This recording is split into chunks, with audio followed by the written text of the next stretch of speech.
Hey guys, it's TheFrXion here, Tag12, however you call me, I don't really care. And welcome back to Wolf Tanks. This time around, we're on the live server. Patch 1.5 has been released, at least on the North American server, and it is Saturday. What you can see right here in my garage is the Udes 14.5. Now, previously I did mention that I have been working on the Leo and I've unlocked the Emil 1, the Udes 03, and I had enough experience to get the Udes 14.5. Now, the one reason is because I've really enjoyed the Leo at tier 7 very, very much.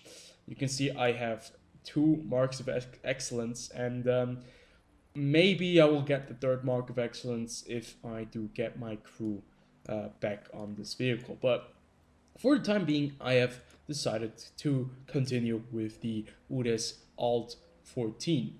And what you can see here immediately is that the crew is missing because they've just been put back into the Leo, unfortunately, but I also have them in the other Swedish premium tank, the Lansen C, and we're just going to go and get them real fast and put them on this vehicle, and we just have to really put them in there real fast and get them accustomed to the tank, and then re-click the automatic return button so that they will automatically be returned if we do put them on a different vehicle. So what you can see here immediately is that this vehicle is fully upgraded. Yes, I've spent quite a bit of my free experience to fully upgrade this tank because I was not willing to play this vehicle as a stock variant, and yeah, I was just not happy to play this tank as a stock tank. So today we're going to be reviewing this tank. As always, we're going to be taking a look at the statistics. We're going to be taking it out for a spin, and then I'll give you guys some feedback on what I think of this vehicle and what I think of this tank line, because there are already quite a few people on the Udes 16. Some are already on the Udes 15, 16, and to be fair, the Udes 14, although it is the introduction to the series, it certainly does not have the same kind of potential as the Udes 16 has, because the turret just, it's a very different vehicle with a flat turret. And unfortunately here we have a very awkward and weird looking turret that is, from the shape at least, not perfect for the way this vehicle is meant to be played. This tank is meant to be played as a ridgeline warrior, and what the speciality of the new Swedish medium tanks is well, if we look at the vehicle right here, is that the turrets have very awkward angles. They're very flat and thus very difficult to penetrate from the front, but as soon as you use the hydropneumatic suspension, the turret does get quite flat, but it gives you like 6 or like 8 degrees of additional gun depression, and that's pretty damn nice. Now, if you have watched my previous videos, you will have noticed that the main feature of this vehicle type is supposed to be the ability to use ridge lines in a very interesting kind of way, just like the tank destroyers are able to use with the siege mechanic. And the siege mechanic actually does activate if you're driving below the speeds of 10 kilometers per hour. As soon as you hit the 10 kilometer per hour mark, going forwards or backwards, doesn't really matter. Your vehicle will be able to rise or lower itself. At least the suspension will be able to do that to give you the ability to fire upwards or downwards. Yeah, depending on what you do need at that moment. That is a very interesting feature. You don't have to activate it by pressing X or any other button you have assigned it to. It will automatically just utilize it. So another feature is that the gun is quite nice, albeit tier 8, it has 217 millimeters of penetration. It's not as impressive as, let's say, the Lorraine 40T, which has above 230 millimeters of penetration, but at the same time you do fire APCR standard rounds and APCR as premium rounds as well. So if we look at the vehicle real fast right here, you can see that Some of the numbers are still red because my crew is not fully fledged out. I didn't spend gold to transfer them completely over. At least I did spend on Fenrik Chris Rörland, but I didn't spend it on the other two because I was kind of cheap. I didn't want to spend gold on the crew. I did spend it on the first one, unfortunately, but it doesn't really matter. What you can see is that the rate of fire on this vehicle isn't as impressive as on tier 10, which results in a very low DPM, and you can see dispersion and aim time are pretty much in the medium brackets. If you look at the Udes 16, it does get better with the those statistics, characteristics at least, but you can see the 12 degrees of gun depression. That's the very part that makes this vehicle so special. Now moving on to survivability, it has 1,400 hit points. It doesn't have an additional turret you have to unlock, so it's 1,400 in stock and fully upgraded. And you can see that the turret armor and the hull armor will not stand any chance of not getting penetrated unless they really shoot you at a weird angle. 35 millimeters of hull armor completely around except for the 10 millimeters on the back. This is going to be a high explosive magnet, especially for artillery. Same goes for the turret, 66 millimeters at the front, 30 on the side, 20 on the rear. The angle is supposed to give you a little bit of an advantage, but yeah, this turret just is not going to hold up at all.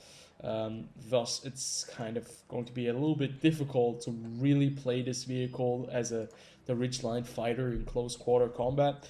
I'd much rather stay to maybe sit a bit further back, or medium ranges at least. At least the vehicle does have top speed of 55 kilometers per hour. With an engine that has 550 horsepower, and the traverse speed is decent, 42 degrees per second, 42.55 degrees per second turn time. Now it does get better at tier 9 and tier 10. It's nice to see that there's kind of an evolution, right? So the vehicle does get better, characteristics do get better.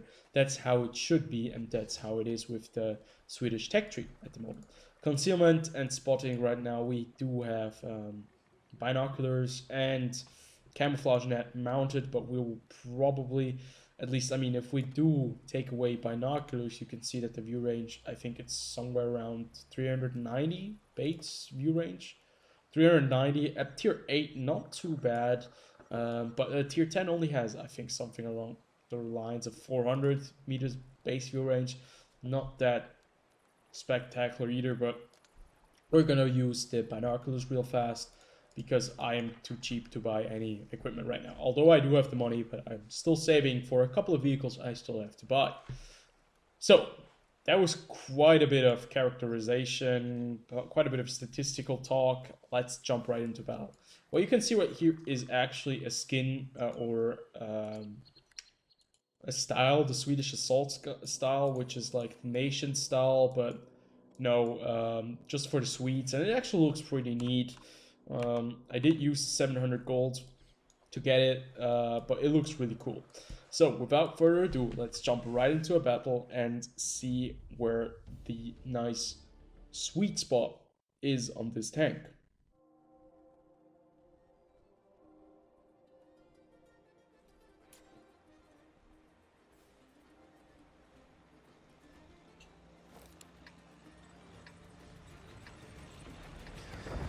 Huh.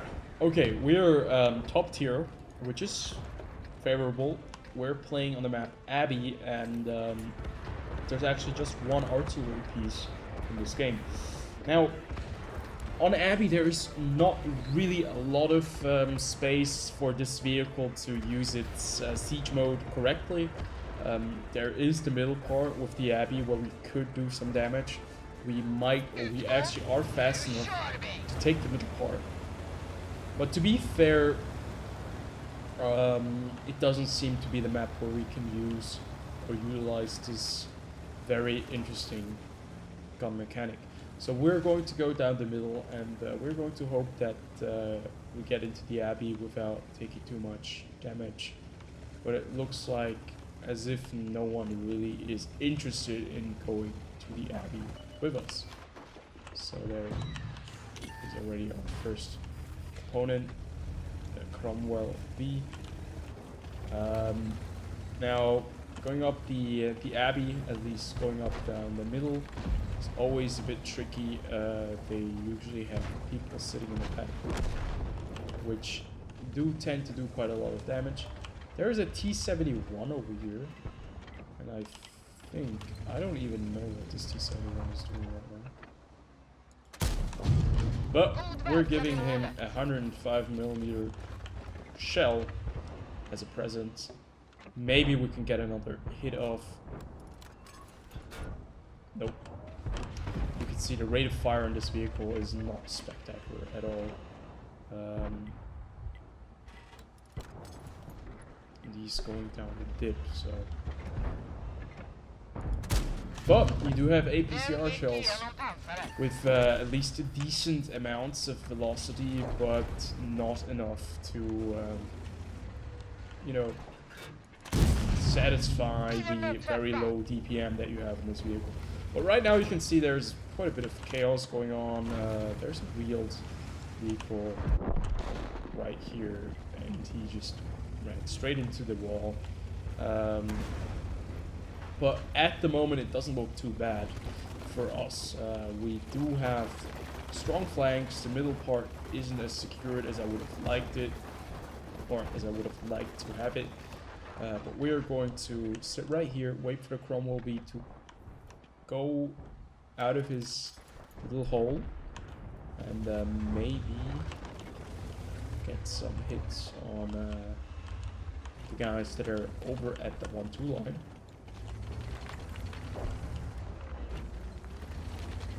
I don't think that this Cromwell is expecting a visitor at any moment.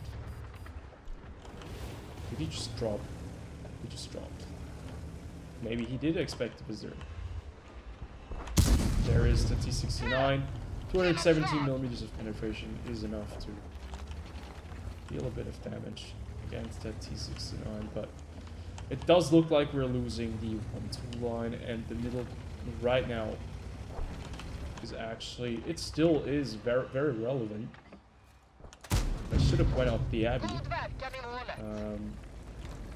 because we have a TS5 holding up the other flank, and now we are in a very tough spot, because all of a sudden we've lost 2 flanks. At least we've lost one of them. We still are in control of the middle, but I have the feeling that we're going to get into quite a bit of trouble in just a second. There's a TS5, our tier 8s. Me included, we didn't do a spectacular job right there. It looks like I do have to go back to base. But, you know, being in a vehicle like this, I do not want to go all the way back. It is capable of doing quite a bit of damage from range. At this tier, 217mm of pen is going to be enough. With APCR also, the shell velocity is rather nice. But what we have to do right here is we actually have to drop out of the safe place right there, you know, and take it into this little village area here, or else we're not going to be able to hold our base at the same time, and maybe get some guys that are crossing. So there's the T-34B. We do track him. There's a nice little ridge line right in between us. So we had to take that hit. Not even sure if we did manage to... we managed to penetrate him.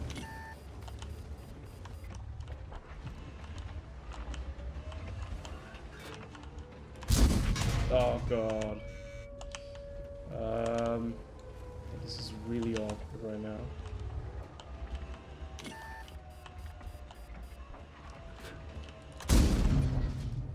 But we are hidden. We just have to wait, and let's first try to knock out heavy tank number 6. If we get one guy off cap. Now we'll just wait for a second until we disengage. Okay, the T-29 actually manages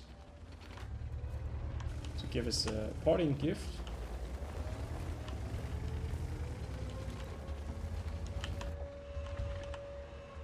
We're actually going to fire through this bush. Wasn't the smartest decision, but we had to take out the T-34B. Now, I'm not expecting to win this match. They have too much armor. They have too many vehicles. They have a T-69 and they have a T-29 who just managed to take me out.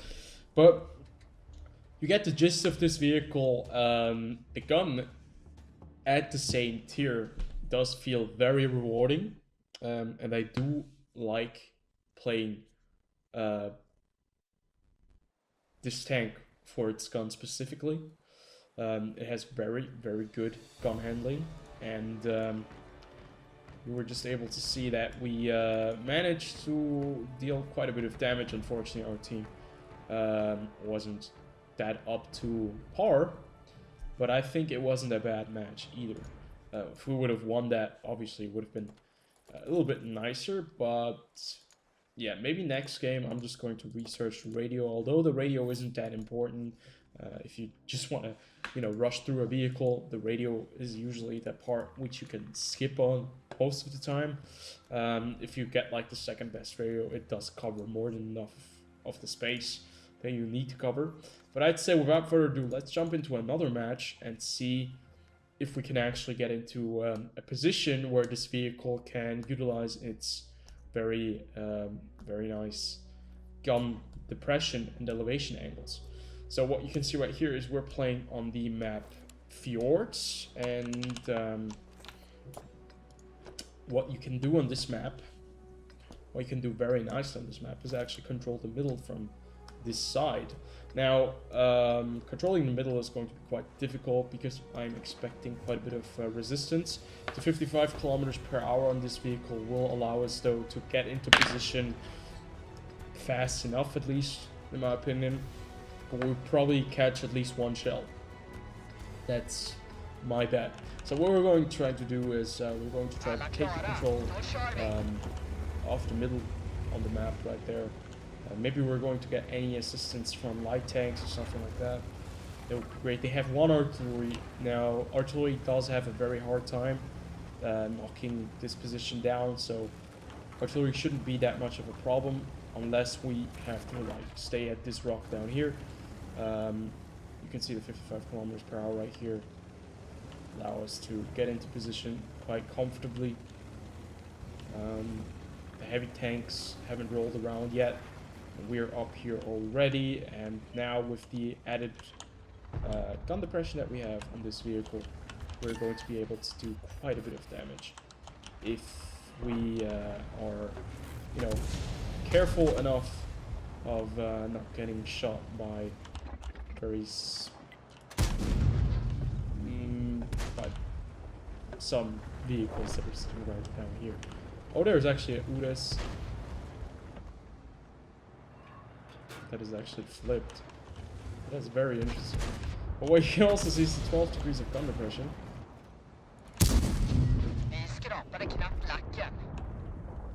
Not enough to actually engage these guys below us.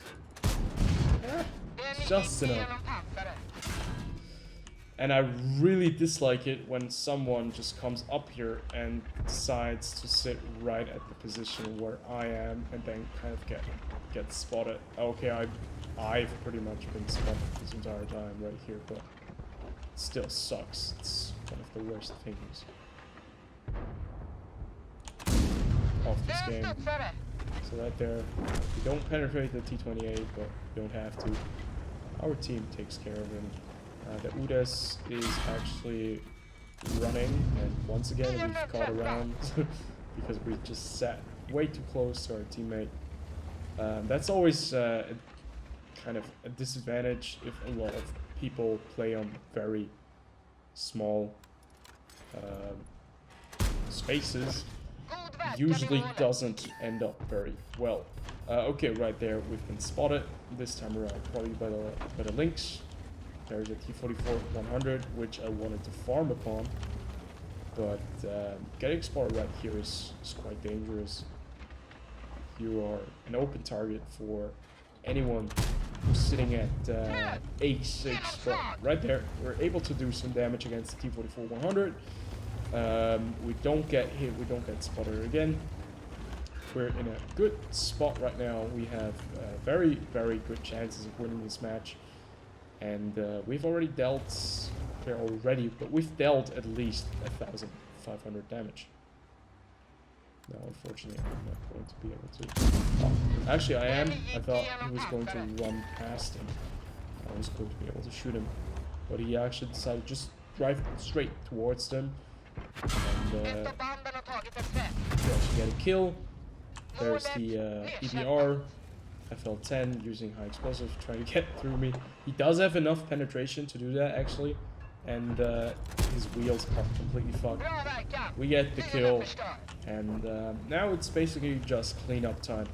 And what you were able to see is that 12 degrees of gun depression at that angle, at that spot, this vehicle is just like, it was made for, you know, playing that position, and we still did lose half of our HP because of disregard of our safety, because someone was driving too close to us, because we got too close to our ally right there. But still, this is going to be a victory either way.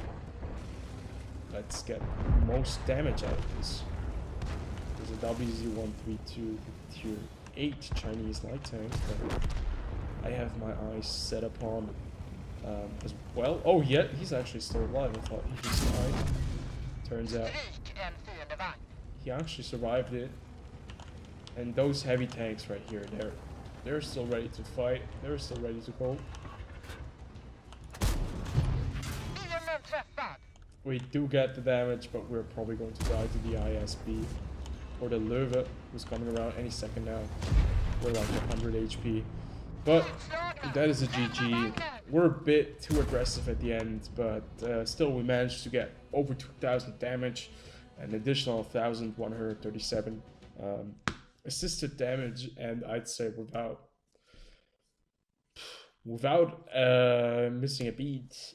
And this was a pretty good game, and it was pretty successful as well. It was a win, quite a bit of ribbons, and most damage dealt from my team.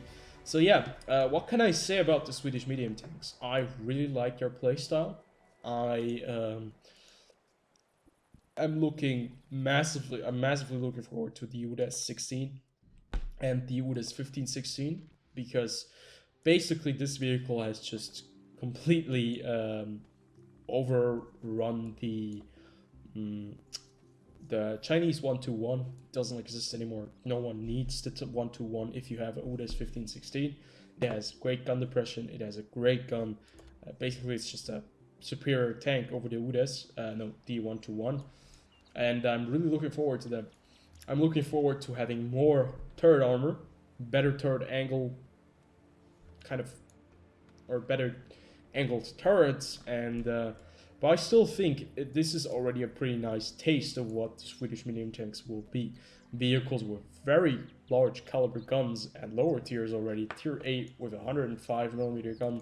I only know of one vehicle that is 105mm at tier 8, that's the TBP VTU. And its gun is not as competitive as the Swedish tier 8 medium tank, the Udes 14 Alternative 5. So I hope you guys did enjoy this video. As always, comment, like, and subscribe, and I'll see you guys on the next one. Tell me, what do you think of the Udes 14.5? What do you think of the Swedish medium tanks? Are you looking forward to them? Do you not care about the Swedish medium tanks? Do you think that this mechanic is kind of overrated?